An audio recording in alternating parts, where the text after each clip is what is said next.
Everybody, in today's video, I'm going to show you how to find Ubisoft Connect activation code on Steam. So firstly, what you need to do is you need to open your Steam, and then next is you need to go to this library here.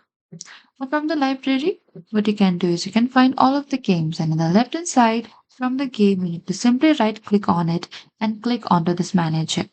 So from the manage, if you find CD keys, you need to simply select CD keys as it is not available in this game.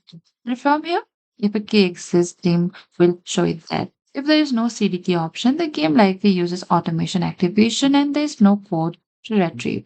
And make sure you are logging into the correct Ubisoft account linked to your Steam account. And that is it. That is how you can find your Ubisoft Connect activation code on Steam. Thank you for watching this video. I hope this video was helpful. If you have any queries or confusion, please comment down below and we will reach out to you very soon.